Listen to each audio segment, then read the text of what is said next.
अस्सलाम वालेकुम ख़वातीन और हज़रात, very good morning to all of you. आप सबको द मॉर्निंग स्टार में वेलकम कहते हैं। और आज सुबह सुबह हमारे साथ हैं हुमैरा नाज, शमा राशिद और ये बहुत सारी हमारी दोस्त हैं। आप सबको अस्सलाम वालेकुम। इतना मरा हुआ जवाब दिया आप लोगों ने, कसम खुदा की लग रहा है रात भर जाग के।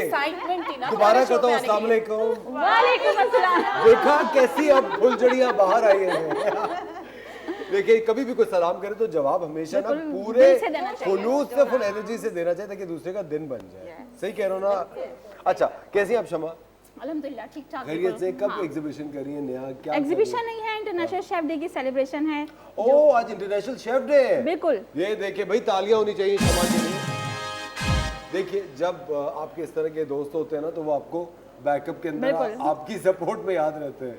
लेकिन मुझे एक बात ये बताएं शमा, बहुत ज़्यादा वैसे आपको बताऊं, इंटरनेशनल शेफ डे जो है वो 20 अक्टूबर को है। क्योंकि 20 अक्टूबर को हमारा शो नहीं होता क्योंकि वीकेंड है, इसीलिए हम आज इंटरनेशनल शेफ डे सेलिब्रेट करें। और उसके साथ साथ मैं ये कहूँगा कि आज का शो हम तमाम हाउसवाइफ्स को डेडिकेट करते हैं, अपनी मदर्स को डेडिकेट करते हैं जो कि होम शेफ्स हैं। और कभी भी शायद हमने उनको वो क्रेडिट ना दिया हो कि भाई वो शेफ्स हैं, लेकिन आप सोचें हम लोगों ने अम्मी खालाओं के हाथ के कितने खाने खाए होंगे। क्रेडिट देना तो दूर का था, हम अप्रिशिएट भी नहीं करते, हम उसको फॉर ग्रांटेड ले रहे होते हैं कि भाई। क्यों ले रही हैं फॉर ग्रांटेड? आप कह रही हैं अप्रिशिएट।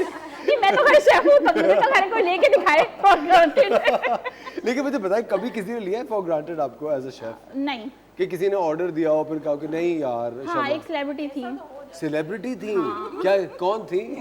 मॉर्निंग शो होस्ट हैं, बहुत बड़े नाम है उनका। सही बताए, वाकई?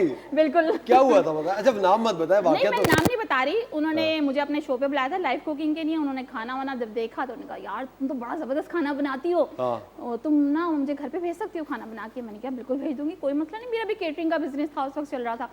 फिर थोड़ा मैं घर पहुंची तो उनकी कॉल आई, शमा ये बना के भेज दो, बिरयानी बना दो, ये बना दो, वो बना दो, बंगारे बैंगन बना दो, शामी कबाब बना दो। मैं पहुंच गया कौन थी। फिर उसके बाद जनाब मैंने उनका सब कुछ बना के भेज दिया। फिर कहते हैं यार अच्छा है खाना तुम्हारा, लेकिन तुमने ना इस पे पुदीना डाल दिया था। अब वो मसला क्या था कि मैंने बिल भी साथ में भेज दिया था उनको। अच्छा। फिर उसके बाद मैंने कहा अच्छा चले मैं दोबारा भेजती हूँ, वो आपको हो सकता है अच्छा लगे। फिर अच्छा नहीं, अच्छा वो अब नहीं भेजना, अब तुम ना पाए बना के भेजो।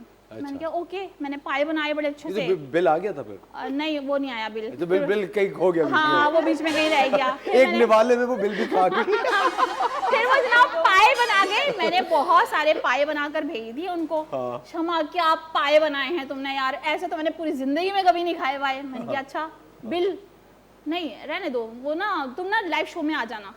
मैंने कहा ओके। फिर मैं गई अगले दिन, मैंने फिर वहाँ पे सिंगापुरियन राइस बनाए जो कि उन्होंने कभी जिंदगी में ना रेसिपी सुनी थी ना देखी थी। खैर वो उन्होंने अलग से अपने एक पर्सनल वीडियो बना दी उससे कि भाई ये सिंगापुरियन राइस इसने कैसे बनाए हैं। शाउट आउट नहीं, शाउट आउट नहीं, रेसिपी की उसको पूरा इसने कैसे बनाए हैं। फिर अभी कुछ दिन पहले, कोई 2 महीने पहले, मैंने उनका एक पर्सनल व्लॉग देखा जिसमें वो कहती ये जो है ना रेसिपी सिंगापुरियन राइस की, ये मेरी अपनी रेसिपी है जात की भी। रेसिपी चोरी हो गई।